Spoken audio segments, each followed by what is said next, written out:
Entre cérémonies, visites de stands et sites touristiques, la foire régionale de Sendou est mise à profit par des personnalités pour découvrir les merveilles de la région des Cascades. Nous nous y rendrons en images dès le début de ce journal. Les filières agro, sylvo-pastorales et artisanales y ont de l'avenir. C'est en tout cas ce que pense le président du FASO sur place. L'entretien de ce Midi Magazine nous interpelle sur la tuberculose. La maladie qui se transmet par voie respiratoire fait chaque année dans le monde près de 9 millions de victimes. Au Burkina Faso, à la faveur de la Journée mondiale de lutte contre la tuberculose, le dépistage est la piste à suivre pour un meilleur traitement et une guérison certaine des personnes touchées par la maladie. Notre invité est le docteur Isidore Moyenga, coordonnateur du programme national de lutte contre la tuberculose. Bonjour à tous et merci de nous suivre. Technologie de transformation des produits locaux, état des lieux et stratégie de vulgarisation dans la région des Cascades. C'est le thème retenu pour cette année pour la 4e foire régionale de Sendou qui a connu la participation de bon nombre de personnalités. Le président du FASO à l'issue de la cérémonie d'ouverture de la foire donc s'est exprimé sur les voies et moyens à mettre en place pour permettre un réel essor des filières agro, sylvo-pastorales et artisanales. Nous l'écoutons.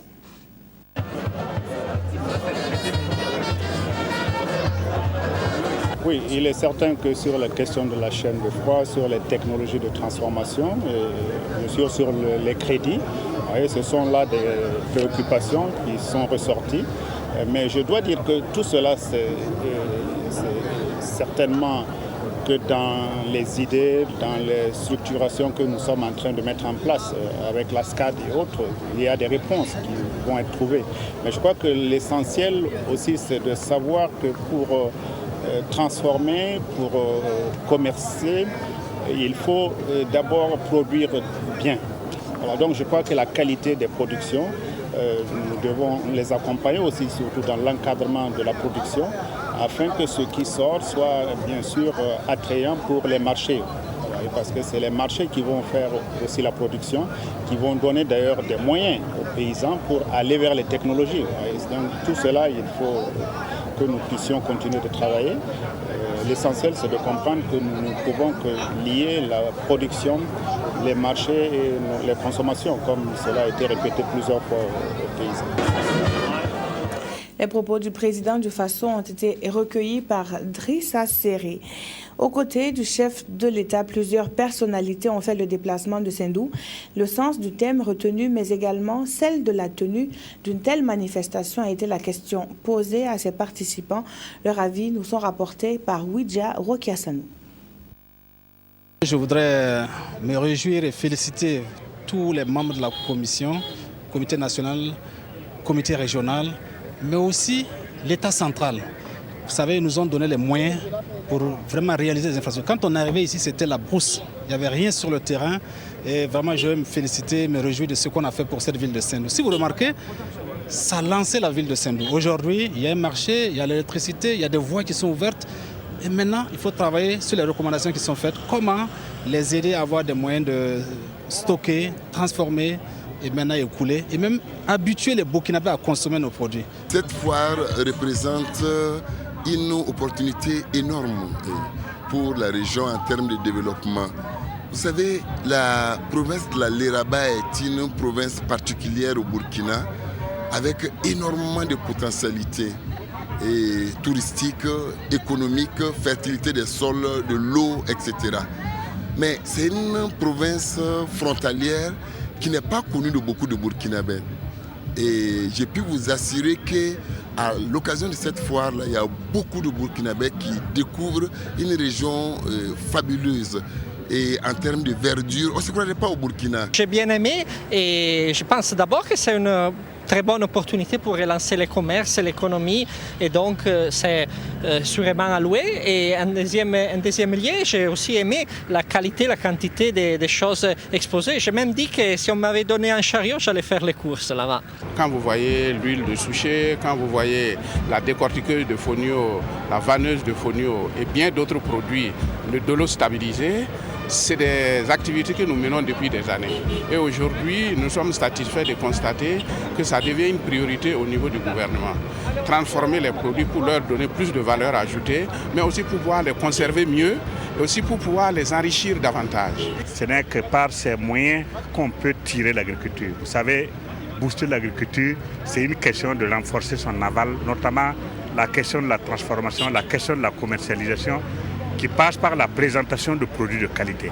Et ce qui nous a été donné de voir ce matin vraiment montre qu'on est vraiment sur la bonne voie en termes de renforcement de l'aval.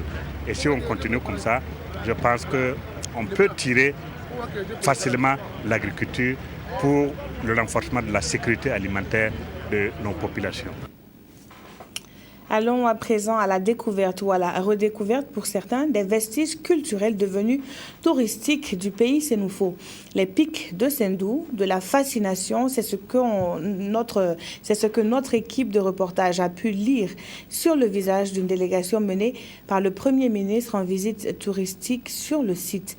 Béan-Luc Adolphe Tiao, le ministre en charge du commerce et de l'artisanat, et une délégation ivoirienne ont sillonné une grande partie du site, suivi de très près par Amadou Lougué, dont voici le reportage. La randonnée commence avec une longue ascension à travers les rochers. L'exercice est parfois difficile, mais les visiteurs du jour parviennent quand même au sommet des pics. Une victoire pour certains. Je suis heureux et c'est fantastique tout simplement. Penser qu'on est à plus de 400 mètres, 500 mètres d'altitude, c'est extraordinaire. Et je n'avais jamais vu les pics de cette position. C'est vraiment très beau, la nature est très belle. Et je pense qu'avec la foire régionale et le fait que son Excellence a couplé toutes nos grandes saisons avec des sorties touristiques, ça permet à des gens qui n'ont pas eu l'occasion, comme nous parfois, de venir sur ces sites. Vraiment, c'est fantastique. Au cours de cette tournée, le Premier ministre burkinabé a été accompagné par une forte délégation ivoirienne dont la plupart découvrent pour la première fois ce paysage fascinant de la région des Cascades. D'abord féliciter le Premier ministre parce qu'il faut le reconnaître, il a été le premier à atteindre la hauteur. Donc c'était le meilleur d'entre nous tous. Il n'est pas Premier ministre par hasard. J'avoue que je suis venu sur l'invitation de mon frère président du Conseil régional des Cascades pour la foire. Et il m'a fait la surprise, l'agréable surprise de voir les pics et j'avoue que je suis émerveillé, surpris et même du coup, je lui promets que j'enverrai des Ivoiriens pour visiter ce site et nous ferons de ça un site touristique international. Au-delà de son aspect touristique, cette visite aura permis au chef du gouvernement Luc Adolphe Tiao et à l'équipe qui l'accompagne de découvrir un pan de l'histoire de ce site mystique et sacré chez les Sédoufo. Son origine relève du retrait de la mer du Précambrien il y a environ 600 millions d'années. Et apparemment, on avait la mer à cette époque-là et c'est la mer qui s'est retirée. La tradition orale nous dit que ces pics de Sendou ont été construits par les esprits il y a environ 5000 ans pour y habiter. Les pics de Sendou, situés à une cinquantaine de kilomètres de Banfoura, font la renommée de la région.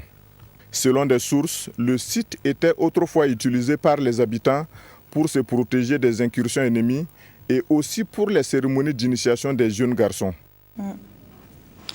Pendant ce temps, à Kienfangé, dans la commune de Komsilga, les populations sont invitées à découvrir les potentialités des filières riz, élevage, maraîchère-culture et artisanat. Des journées promotionnelles initiées par l'Association pour le développement du monde rural qui veut par là accompagner les producteurs de la commune. Estelle Judita Sogba. Voici les merveilles des producteurs de Komsilga. Les produits maraîchers, artisanaux et agro-silvopastoraux, ils en produisent en qualité et en quantité. Malheureusement, ces activités ne sont pas très bien organisées, structurées et pire, valorisées. Faute de cadres pour faire valoir leurs talents et productions. Des journées promotionnelles de la filière riz, de l'élevage, de la marchiculture et de l'artisanat s'ouvrent à eux à Kienfangé.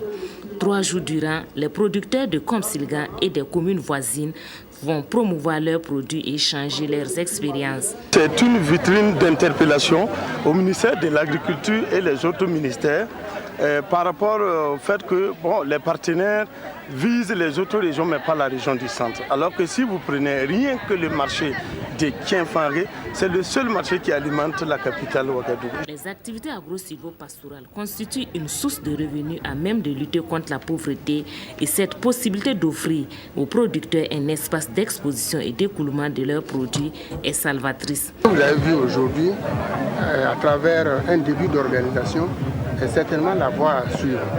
Et donc, au niveau du ministère de l'Agriculture et de la Sécurité alimentaire, la réalisation de la sécurité alimentaire passe effectivement par une meilleure organisation des producteurs, par une diversification des productions agricoles, mais également par le soutien à ces organisations pour que, à travers le renforcement des capacités, les producteurs soient chaque jour un peu plus performants.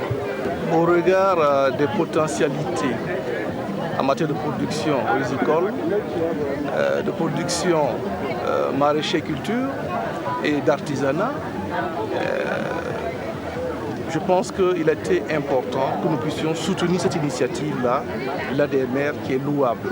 Outre ces expositions vendent, un salon de facilitation de l'accès aux services financiers est aussi ouvert aux participants. Ce salon leur permettra d'accéder à l'offre des services financiers et de créer des relations d'affaires. Le clou de ces journées sera couronné par une cérémonie de récompense et les meilleurs producteurs seront primés. Et contre la peste des petits ruminants, un projet vient de voir le jour. Le VSPA, ce sont des normes pour les vaccins et approches contre la peste des petits ruminants en Afrique. Les activités ont, elles, officiellement débuté le 12 mars dernier à Waïgouya. Le point avec Adama Oudraogo. Informer et sensibiliser les hauts commissaires, les maires et les éleveurs sur la peste des petits ruminants, c'est l'objectif visé par le projet Normes pour les vaccins et approche pilote pour la lutte contre la peste des petits ruminants en Afrique, VSPA. Une maladie qui ravage, mais malheureusement méconnue du public. La peste des petits ruminants, c'est une maladie, et donc des petits ruminants, maladie virale des petits ruminants, qui cause de mortalité très très élevée au niveau des animaux sensibles, je disais tantôt les petits ruminants. Voilà, et les effets, comme nous le disons, sont assez énormes puisqu'il y a une mortalité très très élevée à ce niveau. Et qui dit mortalité parle d'impact économique au niveau de nos élevages et partant donc des populations du Burkina. Au sortir de cet atelier, les participants vont faire des suggestions et des recommandations qui vont apporter une plus-value pour une lutte efficiente contre la peste des petits ruminants. Ce matin, nous sommes là avec l'ensemble des acteurs impliqués, l'administration, les services techniques et les éleveurs, pour présenter le projet et susciter l'adhésion de tous ces participants-là à ce qu'on puisse sensibiliser la population pour que les animaux sortent et être vaccinés contre cette maladie.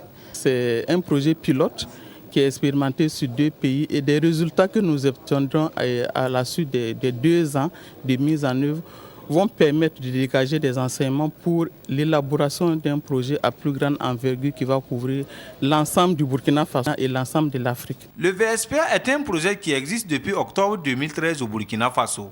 Il couvre les régions du Nord, du Sahel, du Centre-Nord et la boucle du Mouhoun. Il est aussi présent au Ghana, dans la sous-région. L'intégration sous-régionale par le domaine sanitaire, c'est ce qui est visible à Ouarokui-Wania, frontière du Mali. La zone abrite un centre de santé, pas comme les autres, puisque situé à la fois sur le territoire burkinabé et sur le territoire malien. Lazare Pouya revient d'une mission effectuée sur le site et initiée par l'UMOA et la coopération allemande. Les 2 institutions veulent contribuer au perfectionnement de ce centre de santé transfrontalier. Suivez plutôt. C'est une mission de l'UEMOA, Union économique et monétaire ouest-africaine, instruite par son président, qui consistait à aller sur le site du centre de santé transfrontalier Ouarokui-Wania, situé à cheval entre le Burkina et le Mali.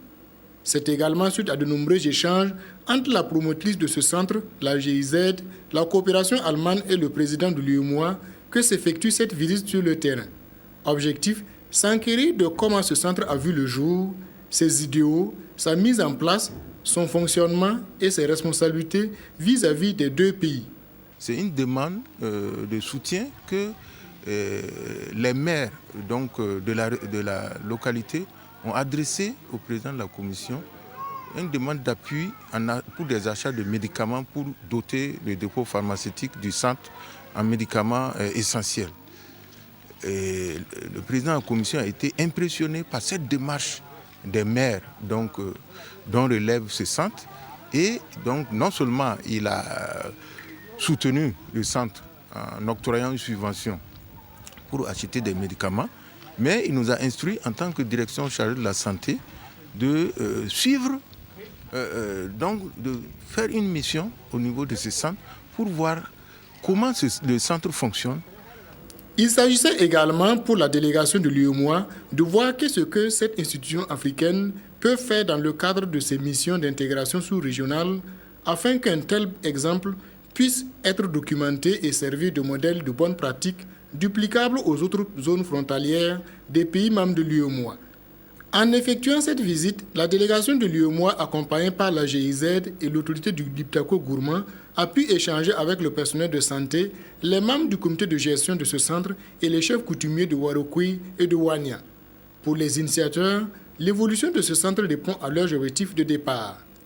Aujourd'hui, on peut dire que ce centre est d'une expérience inédite parce que nous pouvons dire aujourd'hui qu'elle est la première expérience en Afrique, voire même dans le monde entier. Donc nous pensons que les États burkinabés et maliens doivent être vraiment fiers de ce centre de santé. Nous, en tant que GIZ, nous avons appuyé la conception et la construction, mais nous pensons que ça revient aux deux États de prendre réellement en charge cette structure qui montre que aussi nous, Africains, nous pouvons aboutir à quelque chose de potable et que nous pouvons montrer au monde entier. Né d'un conflit foncier meurtrier entre les populations de Wania et de Warokui, ce centre est de l'initiative des deux peuples. En 2 ans de fonctionnement, le taux de contact de ce centre est de 0,66 par habitant et constitue un véritable outil d'intégration. Au regard de ce que s'est produit il n'y a pas longtemps entre les deux villages, si vous constatez aujourd'hui, ces femmes qui sont assises viennent aussi bien de Warokui que de Wania. Elles cohabitent de façon paisible. Nous pouvons dire aujourd'hui, en tout cas avec satisfaction, que ce centre vraiment contribue, à justice, au rapprochement des populations. Une belle opportunité que la délégation de l'UEMOA va donc servir pour en faire ce qui de droit. La mission de l'UEMOA a également rencontré les autorités burkinabées et maliennes, question de recueillir leurs préoccupations afin de voir ensemble comment contribuer à l'émergence de cette nouvelle idée d'intégration sous-régionale. Je reçois à présent pour vous le docteur Isidore Moyenga. Il est le coordonnateur du programme national de lutte contre la tuberculose et la maladie de la tuberculose. Bonjour docteur. Bonjour madame. Alors, chaque année, et ce depuis 1982, la date du 24 mars a été retenue pour commémorer donc la journée mondiale de lutte contre la tuberculose. Comment est-ce qu'est née cette volonté d'instaurer une journée mondiale? Merci bien madame. Et permettez-moi, avant de répondre à votre question, de remercier la RTV pour l'opportunité offerte à nous pour parler de la tuberculose. Et si vous le permettez également, je vais rapidement en un mot dire ce que c'est que le programme national de lutte contre la tuberculose. C'est une structure du ministère de la Santé qui a pour mission d'assurer l'accès des populations aux services de détection, de prévention et de traitement de la tuberculose. Et ce programme s'appuie sur les orientations de l'Organisation mondiale de la santé, à savoir la stratégie à la tuberculose. Et nous avons essentiellement 2 objectifs. C'est de dépister au moins 70% des cas de tuberculose et de guérir au moins 90% de tuberculose. Maintenant, revenant à la journée mondiale de lutte contre la tuberculose, c'est une journée qui est commémorée effectivement chaque 24 mars de chaque année.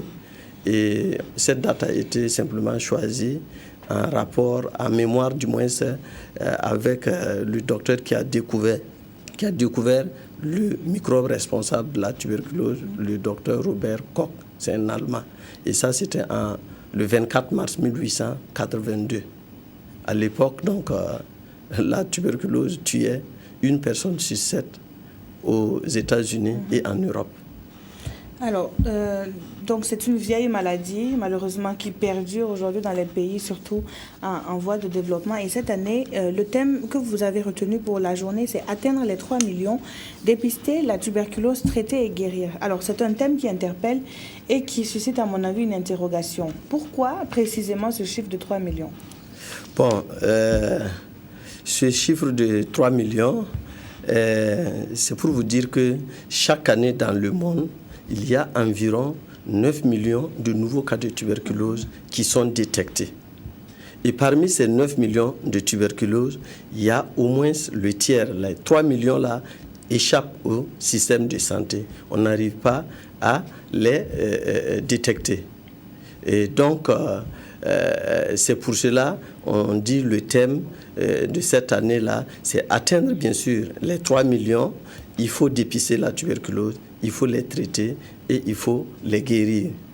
Et ces 3 millions-là se trouvent vraiment dans les communautés les plus pauvres.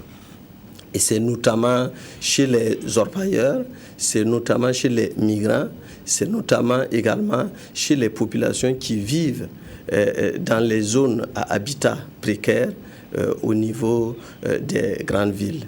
Et il faudrait, de notre point de vue, qu'on développe des actions, des stratégies pour toucher ceux-là qui échappent, bien sûr, à nos services de santé, pour qu'on n'occupe pas, en tout cas, qu'on dépiste tout le monde.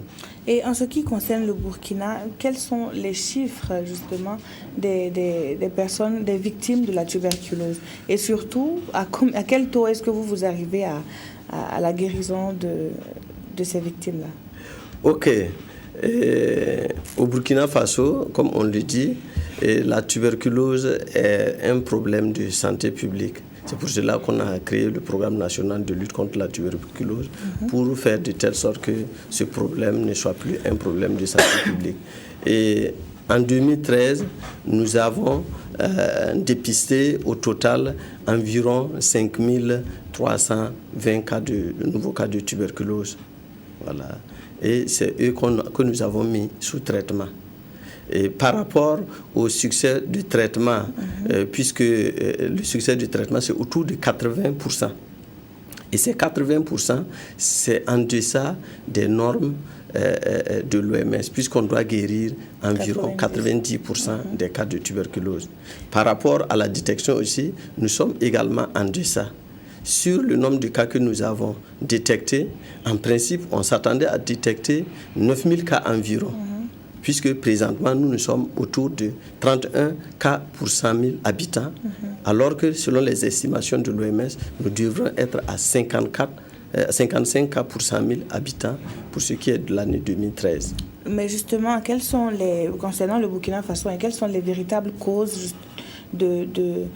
qui entravent justement le traitement, le dépistage et tout ce qui suit par rapport à la tuberculose? Bon, ça c'est vraiment, ces causes-là sont un peu multifactorielles. Mais nous pensons que c'est un peu dû au fait que les populations ne sont pas suffisamment sensibilisées. Et c'est l'intérêt même de cette journée-là pour vraiment susciter un engagement de la population à travers la lutte contre la tuberculose et également de sensibiliser les médias que vous êtes pour nous aider le système de santé à sensibiliser la population pour que vraiment ils s'impliquent dans la lutte contre cette maladie. Alors, dans le cadre donc, de cette journée mondiale édition 2014, c'est un nouveau regard qui est voulu contre la tuberculose. Et ce nouveau regard-là veut mettre un point d'honneur sur la recherche.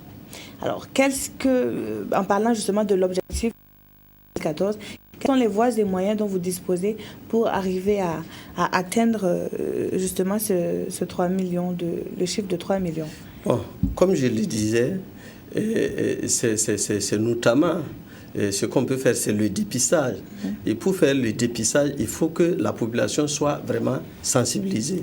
Si cette population est sensibilisée, si une personne a une toux qui persiste de plus de 2 semaines et qu'il consulte un centre de santé, il peut être dépisté et ça peut contribuer vraiment à augmenter le nombre de nouveaux cas. Aussi, il faut mener, comme je l'ai dit, des actions à l'endroit de certains groupes vulnérables, tels que les orpailleurs, tels que les migrants, tels que les populations qui vivent dans les zones à habitat précaire des grandes villes, comme les zones non loties par exemple, et également développer des actions à l'endroit du monde carcéral également. Est-ce que, docteur Moyenga, est-ce que la tuberculose n'est pas perçue comme un mal qu'il faut cacher? Est-ce que ça aussi, ce n'est pas une cause qui pourrait entraver justement les chiffres? Est-ce que les gens qui sont malades de la tuberculose ont peur de partir se faire soigner parce qu'ils seront indexés comme quoi ils sont par exemple porteurs du VIH-Sida? Oui, bon, effectivement, il y a la stigmatisation.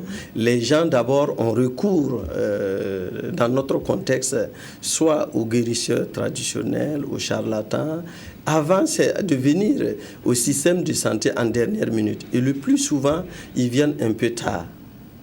Voilà. Par rapport donc à la journée 2014 de journée mondiale de lutte contre la tuberculose, plusieurs activités sont prévues et ont débuté déjà, je crois.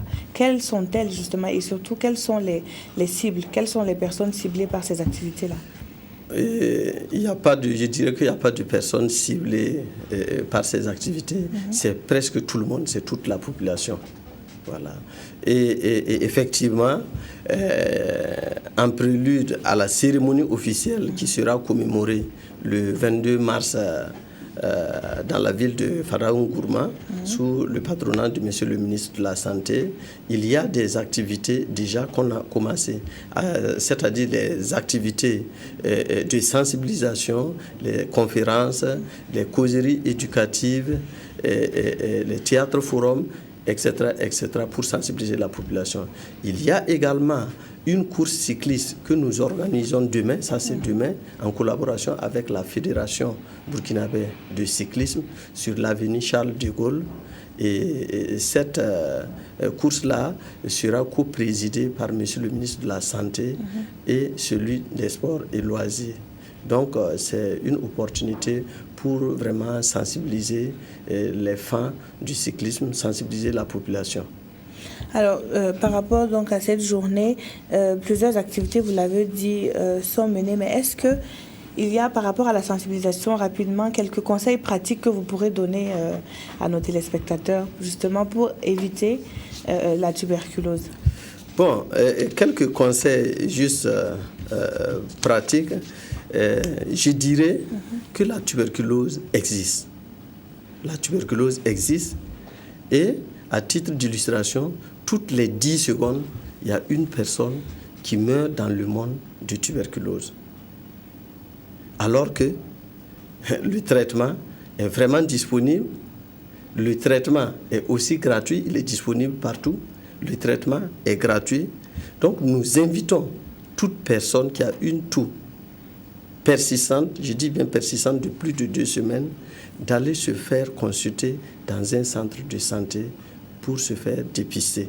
Et je répète que le traitement de la tuberculose est totalement gratuit au Burkina Faso. Et cela grâce aux efforts du gouvernement et bien sûr des partenaires techniques et financiers. Et un malade qui est dépisté, qui suit bien son traitement, il guérit vraiment sans séquelles. Merci beaucoup, Dr Isidore Moyenga. Je rappelle que vous êtes le coordonnateur du programme national de lutte contre la tuberculose. Vous étiez avec nous sur ce plateau pour parler de la journée mondiale de lutte contre la tuberculose, dont le point d'orgue sera le 22 mars prochain, donc dans la ville de Sia, pour ce qui est dans la ville de Faraoun-Gourma. Voilà, pour ce qui est de la cérémonie officielle. Sinon, plusieurs activités sont prévues, ont déjà démarré dans les villes de Ouagadougou et un peu partout aussi dans le Burkina. Dans la région de l'Est. Voilà, dans la région de l'Est. Merci beaucoup d'avoir été sur ce plateau. Merci, madame. Nous poursuivons ce Midi Magazine avec un point sur la maîtrise de l'eau dans notre pays. Les responsables des agences de l'eau et leurs partenaires commerciaux ont dû se rendre aux États-Unis pour accroître leurs acquis en matière de gestion de cette denrée, de retour de leur voyage d'études financé par le programme américain USAID WAWASH. Ils ont reçu des attestations. C'était au cours d'une cérémonie que nous relate C. Sylvestre Da. Après 2 semaines passées au Colorado et en Floride en voyage d'études pour s'imprégner de l'expérience américaine en matière de gestion de l'eau, des attestations et des certificats leur sont décernés. Ils sont des acteurs de l'eau du Burkina, 10 responsables des agences de l'eau, 2 conseillers techniques du ministère en charge de l'eau, des fabricants de pompes et des puisatiers foreurs. C'était pour reconnaître l'effort de tout le monde. Donc on voulait les reconnaître parce que maintenant ils sont une ressource ici à Burkina et proche de la communauté de la région d'influence de Wawash. En Floride, l'eau ne se gaspille pas.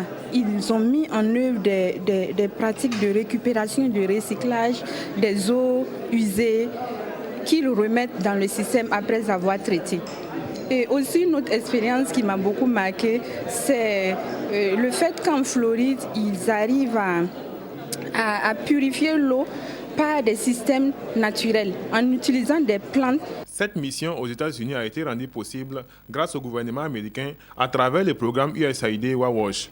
Le programme fait dans la vulgarisation des technologies innovantes et dans la promotion de la gestion rationnelle de l'eau, tout en prenant en considération les aspects assainissement et hygiène et la problématique des changements climatiques, la sécurité alimentaire et le genre. Et pour les Américains, il n'y a pas de meilleure manière d'apprendre des autres que d'aller voir ce qu'ils font, discuter avec eux et pourquoi pas en faire des partenaires. La finalité, c'est la gestion intégrée des ressources en eau. Qui dit gestion intégrée dit participation de tous les acteurs, équitabilité. Ils ont voulu en tout cas que ça se répète pour voir d'autres expériences. Cette fois-ci, c'était en Floride et puis au Colorado. Ils ont voulu avoir des sites vraiment très similaires au Burkina Faso afin que l'expérience soit vraiment réplicable dans leur agence de l'eau. En mettant en pratique les nouvelles expériences qu'ils ont acquises, les acteurs de l'eau devraient pouvoir jouer un rôle crucial pour l'atteinte des missions assignées aux agences de l'eau du Burkina qui peinent à jouer pleinement leur rôle depuis leur création en 2001. Quant à l'USAID, c'est en 2011 qu'elle a fait du Burkina Faso un des bénéficiaires en Afrique du programme USAID WAWASH. À Kaoguin, dans la province de Kourouéougo, un événement a fait l'actualité ce vendredi 14 mars, l'inauguration d'un lieu de prière qui fait la fierté des habitants de la localité. Pour plus de cohésion dans la région, les fidèles musulmans sont désormais appelés à converger chaque vendredi vers cette mosquée flambant neuve. C'est Sylvestre Da. Grande était la joie des musulmans de Kaoguin, localité de la province de Kourouéougo, sortis nombreux ce 14 mars, être témoins de l'inauguration de leur nouveau lieu de prière. Une mosquée de vendredi dont la réalisation est l'œuvre d'un fils du village, El Hadj Amidou Sawadogo. Une manière pour lui de faire honneur et à Dieu et à ses frères et sœurs, car l'ancienne mosquée n'était plus adéquate. Quand je suis revenu de la Mecque, mes parents musulmans et non musulmans m'ont sollicité de leur construire une mosquée pour la prière de vendredi. Ils disent qu'après Dieu, ils n'ont d'autres personnes que moi pour les aider à avoir cette mosquée. Donc en tant que fils de la province et du village, je me suis investi à faire cette mosquée. Permettez-moi de ne pas vous dévoiler le montant. Parce que tout ce qu'on fait pour Allah, on garde ça pour soi-même. Discours, récitation du Coran, prières et supplications adressées à Allah ont constitué l'essentiel de la cérémonie d'inauguration. Et l'honneur est revenu au cheikh Tidiane Sissé, imam de la grande mosquée de Kaolack au Sénégal, et au parrain El Hadj Djibril Bassolé, d'ouvrir officiellement les portes de la nouvelle maison de Dieu pour la prière inaugurale. Que le Tout-Puissant récompense au centuple celui qui a eu l'initiative, le donateur, mais aussi tous ceux qui ont contribué, que le Tout-Puissant le récompense, comme il est dit, que celui qui réalise une maison pour Dieu, celui qui aménage un espace pour la prière, a déjà aménagé son espace au paradis. Que Dieu bénisse celui grâce à qui nous avons pu bénéficier de cette mosquée. Longue vie à lui et prospérité dans ses affaires. Dans cette mosquée, nous adresserons nos prières personnelles à Allah et nous prierons aussi pour la paix dans notre pays. Le parrain s'est engagé à permettre à l'imam de la mosquée d'effectuer le pèlerinage à la Mecque. Il a en outre joint sa voix aux autres officiels pour demander aux populations de prendre soin de ces lieux saints. La cohésion sociale et la paix, le dialogue interreligieux sont des valeurs qu'ils ont également invité les habitants de Kaoguin à toujours préserver. Ouvrons à présent une page culture à ce journal. Les préparatifs vont bon train du côté de Bobo-Dioulasso. La ville s'apprête à accueillir la Semaine nationale de la culture, ou si vous le voulez, la ville de Sia sera du 22 au 29 mars prochain la capitale de la diversité et de la richesse culturelle du Burkina. Face aux premiers responsables du département de la culture, le comité d'organisation montre patte blanche. La SNC 2014 va relever les défis. Ali Traoré. À une semaine de l'ouverture de la 17e édition de la Semaine nationale de la culture, le ministre en charge de ce département veut s'assurer que les préparatifs vont bon train. Accompagné des autorités de la région, Baba Ama est donc venu échanger avec les membres du comité sur l'organisation pratique de la SNC. Et le président de ce comité rassure. Chaque commission a déjà calé ses activités. Les besoins sont exprimés. Nous sommes en train de voir comment rester dans notre enveloppe. Il n'y a que donc, j'allais dire, le top départ à donner en termes donc financiers. Alors vous verrez que sur le terrain déjà, les aménagements ont commencé au niveau de la foire, parce que c'est là qu'il y a le plus de choses à faire. Et les aménagements ont commencé, et je crois que dans les 2 ou 3 jours qui suivent, nous serons fin prêts à ce niveau-là. Malgré ces acquis, certaines commissions restent confrontées à des difficultés. Il s'agit notamment de la non-disponibilité des sites d'hébergement, notamment les écoles, et des problèmes de financement. Face à cela, Baba Ama promet de trouver des solutions. Je crois que ces difficultés vont être rapidement levées parce qu'il y a déjà une pleine disponibilité des autorités en charge des différents ordres d'enseignement à libérer ces espaces-là. Et comme vous le savez, ça coïncide également avec les congés du 2e trimestre, donc de ce point de vue, il n'y a pas de souci. Le budget global est de 550, mais il y a la subvention de l'État qui est de 450, mais les 100 autres millions sont à rechercher dans ce qu'on appelle les recettes spéciales, les recettes spécifiques de la manifestation. Cette 17e édition sera marquée par des innovations. Parmi les innovations, nous avons cette année invité ce que nous appelons dans le jargon des tourneurs, c'est-à-dire des gens qui vont venir voir les spectacles et choisir des troupes qu'ils auront identifiées afin de leur permettre d'avoir des tournées au niveau européen. L'autre innovation de cette manifestation, c'est la création d'une sorte de marché des arts. Ça se passera à la Maison de la Culture de Bobo-Dioulasso. En attendant, les autorités régionales ont pour leur part affirmé leur engagement à accompagner les commissions dans l'organisation. Un coup de pouce qui aiderait sans doute à parfaire la tenue de ce festival biennal. Quelques jours après la SNC, le gratin de la musique burkinabé sera cette fois convié à Ouagadougou. Ce sera le 25 avril prochain. 298 œuvres présélectionnées dans différentes catégories. Les Koundé 2014 promettent comme chaque année un spectacle digne des grands jours. En attendant, les organisateurs assurent l'édition est en cours de préparation. C'était au cours d'une conférence de presse et Abdoul Rasmane Zongo nous en fait le compte-rendu. Qui succédera à Desatino Koundé d'or 2013? Hommes des médias et staff du commissariat général des Koundé, pour l'instant, ont apporté une réponse partielle à la question. En effet, le lauréat ne sera définitivement connu que le vendredi 25 avril 2014 et sortira du trio d'artistes musiciens nominés suivants: Alif Naba, Bilaka Koura et Rovan. Ces 3 grosses pointures musicales sont retenues dans la catégorie Koundé d'or 2014, une édition avec quelques innovations. Et l'innovation principale, c'est que la catégorie des prix principaux qui concerne les artistes burkinabés est passée de 9 à 10 parce qu'on a introduit le volet featuring, qui est un genre musical qui cartonne en ce moment et qui est très prisé du grand public au Burkina et à travers le monde. Donc on veut encourager les artistes burkinabés à travailler ensemble pour sortir de belles œuvres musicales. Je pense qu'on a introduit une innovation à travers la participation du grand public. Au lieu d'avoir simplement un prix du public, on a voulu que le prix comment on appelle ça, les votes du public à travers notre partenaire puissent compter pour 25% et le travail du jury pour les 75%. Et je pense que ce sont les deux innovations principales. Les Koundé constituent une des grandes manifestations de la promotion de la musique burkinabé et celle de la diaspora.